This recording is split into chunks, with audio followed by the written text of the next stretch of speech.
Those there I will leave to be sown by chicken butt. Hey everybody, Matt with the Low Cash Homestead. We have had a pretty big morning so far. First things first, let me get my Johnson Motors hat on here. Okay, so local lawn repair company came out and picked up one of the tractors, chainsaw, 4-cycle power head, some other stuff that we basically needed to get repaired. I had some problems with the tractor. We talked about that. And then they came out, and then an hour later, NRCS USDA came out and verified my high tunnel build and did the GPS coordinates on it, and I had a conversation with them. They're going to send me some more paperwork to qualify for some other equipment programs, some food forestry programs, and to also take a look at secondary garden, and so I got a bunch of paperwork to do on secondary garden to qualify that for equipment, and I'm having a lot of trouble with shadows right now, but there we go. Okay, so pretty big day today, and then what we're doing now is I'm going to switch the camera around, walk back over here, switch the camera around, and kind of give you an idea of what's happening at the moment. Okay, I'll be back with you in 3, 2, 1. Okay, a couple things that we did early to start. One, we punched, I planted elephant garlic here, and the rest over here with these peppers. Okay, now what I did is I dibbled up the holes here for the carrots. We're going to put an Adelaide carrot in. This is a baby carrot. This is a 55-day carrot. And also, I got this from Johnny's, and according to them, they should overwinter inside here just fine. And then, so we're getting ready to put those in. And then another thing that we did was we pruned off our other pepper bed, and I ate some of the peppers that were left while I was doing that and shoved the seed heads down into the bed. I also shoved the seed heads down into, I think, 3 more seed heads down into the ground here. And I still have that little bit of a trench where we ran out of elephant garlic and haven't decided what I'm going to put there yet. But over here is the next thing that we're going to do, and we just punch those up. Now let's just quickly review how I do carrots. So the soil mix has already been made. This is from Johnny's. This is Adelaide. It's a hybrid early carrot, but notice that it's OG, organic. Okay, so you can get both, guys. And then we're going to drop 2 seeds in each one. And I got a bucket of sand, and we'll do that just like we've done every other carrot here. And we'll put a layer of sand, just a sprinkled layer of sand on the top. We'll water it in with the watering wand, and then we'll stretch the drip tape out. And we're going to run a test bed on these Adelaide carrots. This is Matt with the Low Cash Homestead. Thank you very much. Have a great day. So there we go. Adelaide carrot is planted. And we stretched the drip tape back out. I covered the holes in sand. This little papery stuff is just garlic skins. Sand got wet, so it was a little harder to just sprinkle the sand on than normal. So the sand's a little bit clumpy, but I don't particularly think that's going to be a problem. And the wet sand will probably actually help with the pelleted seed. So I need to put a marker in this bed, and then we got a lot of other chores that we're going to be doing today. Thank you very much. Have a good day.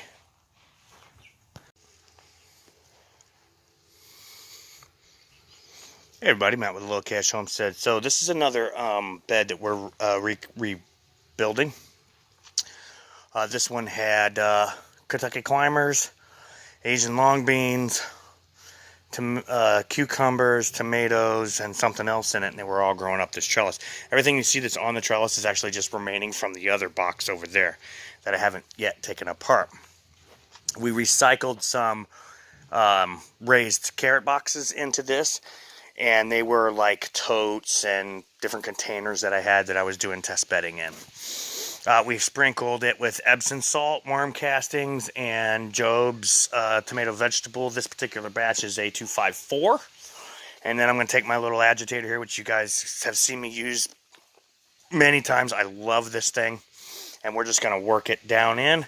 And then we're going to put a test bed of some javelin parsnips in here, which, according to the distributor, should overwinter. If I'm, they should in the greenhouse. They should overwinter.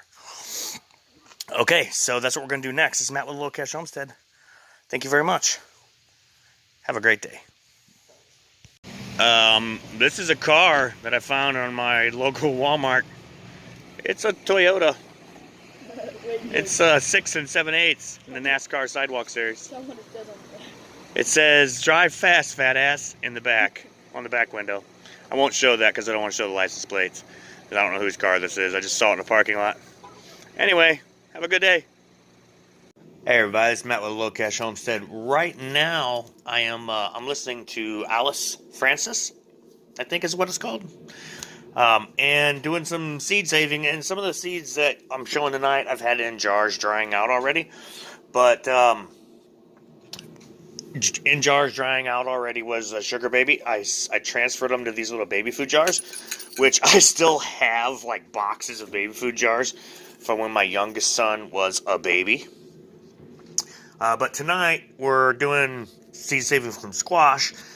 So there's a squash that I cut up. You notice that it's all nice and chunky. It's easy to get the seeds out that way. And then I actually cut it apart with a small handsaw. I selected these to seed for seed. I selected these to save for seed. I've actually had them in a bucket over at another workstation, just waiting to be harvested. So they were still pretty tough. So I just cut them apart with this little handsaw that I use.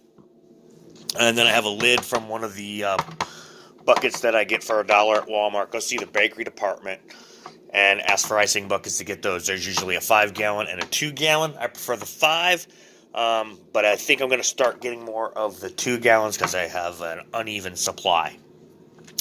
And I'm not sure if I should stop getting buckets right now, because the last few times that I've went, I haven't been able to get any. And then this last time that I went a few days ago, I was able to get 2 more. So if you look in one of the garden buildings, there's like just stacks and stacks of buckets. But for what I want to do with them, I'm not sure that I have enough, because I keep using them for things too, like feed storage.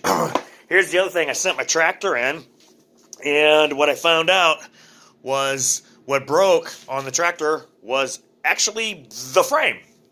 I couldn't see it until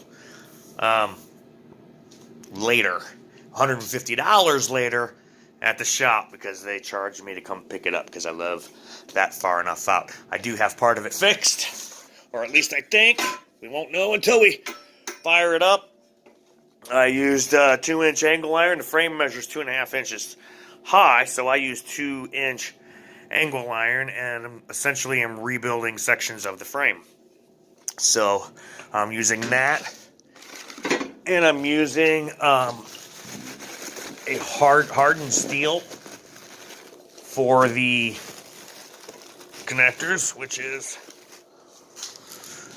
it just so happens that I grabbed all bolts and 1 nut, but this is a hardened steel. I think he calls it a grade 8 steel. And then this is just mild steel, but this is 1/8 of an inch thick. That's thicker than any part of this tractor. Really, I mean, the framework is, it's not, you can't see it in this lighting, but it's not, super heavy steel or anything. This is a lot heavier, so that and 8 bolts is what we're trying to do. You might be able to see the other side. Focus, focus, focus. Hey, come on, focus thing. No, you're not going to be able to see it. It's just too dark. I'll try to show you later. Okay, go back to the seeds. So basically, I'm just going to punch out the centers on the lid. It'll be easier to do when I have a free hand. Put them in the large jar to dry them, which I will then set on a heater that I run when I'm out here. So it'll go through hot and cold cycles, but they'll dry out just fine in jars. I've been doing them that way for a long time. What I did earlier, sugar baby melon, dried out in this jar. Mixed peppers. So this is green, yellow, red, purple, and something else. So just peppers that I harvested through the season, or ate, actually, I should say. But we ate them indoors where I was able to throw the seeds in a jar. A lot of them I've been eating outside. I just shoved the seed heads down in the pepper box. But we're harvesting squash now. I'm going to do that stuff, but I just wanted to show you kind of how I do it. Also, don't forget some kind of tape, and I really like these. This is a Milwaukee Mark Saw. They ride on lots and lots of stuff, and they dry fast, so they don't smear hardly. This is Matt with the Low Cash Homestead. That's what I'm doing in my garage tonight. A little bit of seed saving. Thank you very much. Have a good night. So from that one squash, that's the seeds that we harvested there. I'm going to put them in that jar right there and let them dry out. This is what's left of the squash. You'll see there's seeds on the squash still, and what I mean by that is that's like the membrane. So I just give it a quick pull on the membrane, and what comes off comes off. Those there I will leave to be sown by chicken butt.